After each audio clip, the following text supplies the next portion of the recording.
Hello, brothers and sisters. Welcome back to our study of Proverbs, the sayings. As we looked at last time, the contrast between the wicked and the righteous. And we noticed one thing, many others, that it's not just about what they do, but it's who they are as well. So, the inner man, right? Now, I don't think there's three parts to a person, but two, the outer and inner. Now, I say this because I want to look at the heart. Proverbs has a lot to say about the heart or the spirit, which I think is the same thing, the inner man. Everything going on in here. What you think, what you desire, and after therefore what you do. And it's the heart I want to look at. There's a lot being said in Proverbs on the subject of the heart, which is why I'm going to again split it in two. This time around, in this video, we want to look at a contrast, of course, between the good and evil heart. And then we'll go even deeper than that. So let's start with the contrast between the good and evil heart in chapter 14, when it first says this: the backslider in heart will be filled with the fruit of his ways, and the good man will be filled with the fruit of his ways. Now this is a difficult verse to translate, the way it's expressed. The ESV basically repeats the same idea, right? The fruit of his ways. But it's a bit more nuanced in the original text. I'm not an expert, but still the information I got points to this idea that the backslider will get what is from him, while the good man will get what is from above. From him, from above. Now we want to understand this more. A backsliding heart, really going away from, which is what it means. You back away. You go away. Away from what, though? That's the question. The same way we could say, what is a good man? What makes him good? Well, we're in Proverbs, right? Which is all about doing God's will, living according to God's wisdom. So what's a backslider? Well, he slides away from that, and he'll get what he deserves for it. While the good man, who trusts and obeys God's command, he'll be rewarded from above. See, now it's starting to make sense. It's like we were seeing before with the wicked and the righteous. So that's the first contrast about the heart. Again, the inner man starts here, which would then move on to yet another one, still in chapter 14, that says this: a tranquil heart gives life to the flesh, but envy makes the bone rot. Again, some contrasts. Really striking contrast when you first see the consequences of life to the flesh, or the body, like the physical body. Life is given to it. On the other side, you'll have rotting in the bones. Still the person, the physical person, is rotting. So life, rotting, which is death. So we see it's a contrast between two opposites. So what's a tranquil heart? Which also means a sound or a good heart. In what sense? What is this sound, tranquil heart? Well, that's when we look at the other one, envy. Knowing it is an opposite. Envy is all about covetousness. I want what they have, and they have, and they have, and they'll be happy. Compared to the tranquil heart, the sound heart that says, I'm satisfied with what I have. So now it's starting to make sense. The one who is satisfied, who knows to be content, tranquil in that way, well, that will be life to his flesh, to his body, to his very person. Because you've learned to be content, as Paul talks about. Go back to the other one, who always thinks his satisfaction will be found getting other things.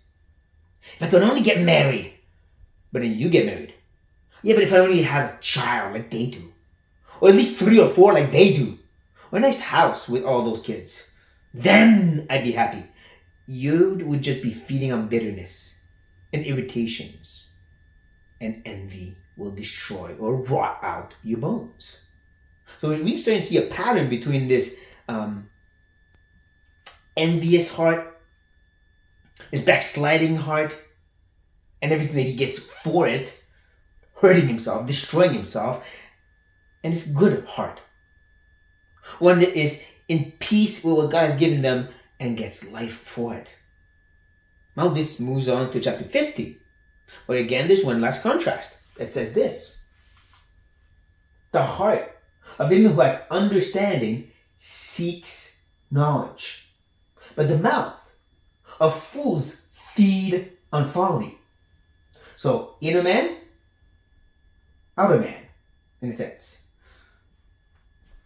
The heart who has understanding, intelligence, who knows things, knows he needs more wisdom. That's the point.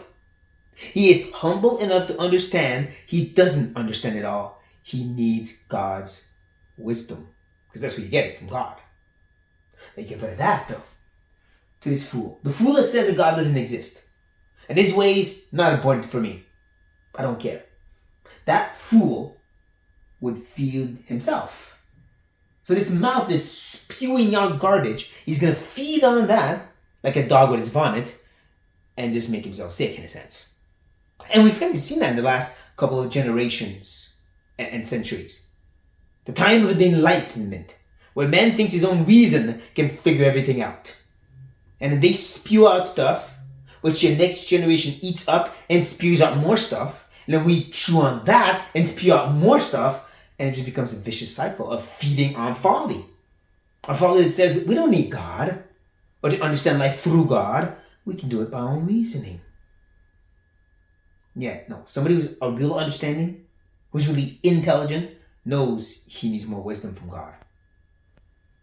So we keep seeing over and over again that the answer is found with him, not with ourselves. Because we just destroy ourselves. With all that said, we want to keep going deeper. Still looking at that contrast between two types of hearts, we want to go deeper into those hearts. Like last time around, we're going to look at 3 or 4 verses bunched together, see how they all kind of say the same thing, all kind of balance themselves out, and try to figure out what are they saying. We read this. A glad heart makes a cheerful face, but the sorrow of heart, the spirit is crushed. All the days of the afflicted are evil, but the cheerful of heart has a continual feast. A joyful heart is good medicine, but a crushed spirit dries up the bones. A man's spirit will endure sickness, but a crushed spirit who can bear? And this is where you see that heart and spirit kind of mushed together. They're all saying the same thing. All showing us 2 types of hearts. One that is glad and cheerful and joyful. This man's spirit, which is all kind of combined together. And all of them will have this great outpour, this great reward of having a cheerful face, or continual feast and good medicine, and he'll be able to endure anything. So what's this joyful, glad, joyful heart?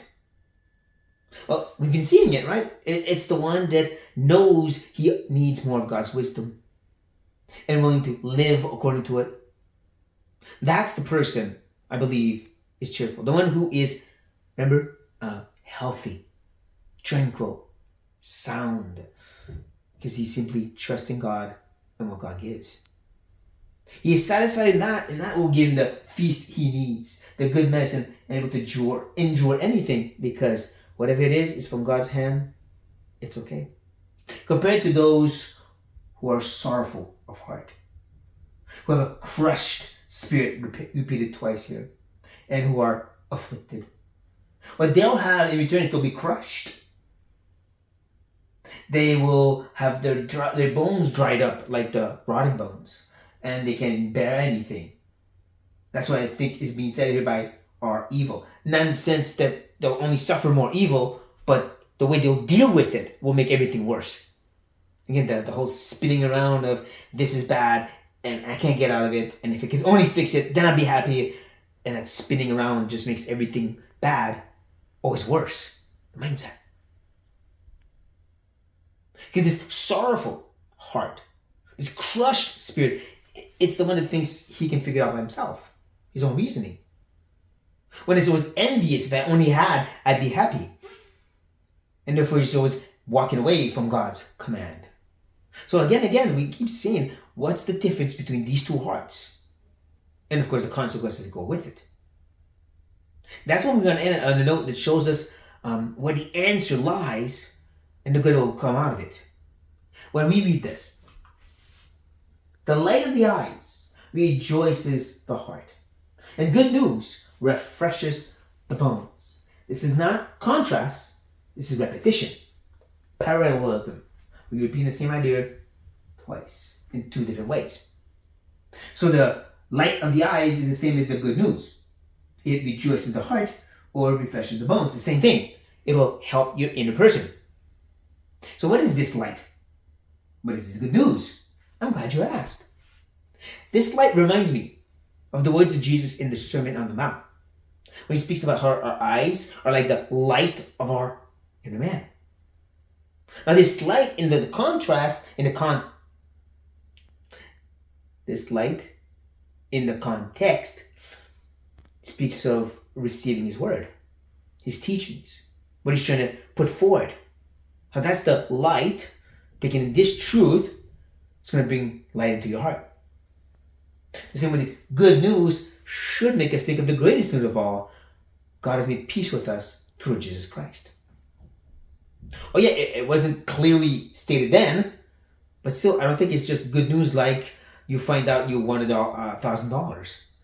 It's more than that kind of good news. It's more than that kind of light. It's a hope that's greater than that, and it's found in God alone, in Christ alone. That will be the person who will have a cheerful and joyful and glad heart. When it understands how much he needs more of the gospel to be fed on and be satisfied in that, he'll be tranquil and sound in his heart. So even here in the Old Testament, we see again in this book of Proverbs this great teaching that can be also seen in greater revelation in the New Testament. I hope this speaks to you about the contentment that is what we need for a healthy feast of good medicine for our lives, and how we will poison ourselves with the envy of if only, and I know what's best for me. All these lies, we know they are lies, but still, we be too quick sometimes to trust in them, even as Christians, even as believers. So may we take these words to our hearts and live them out to our brothers and sisters. On this note, be blessed.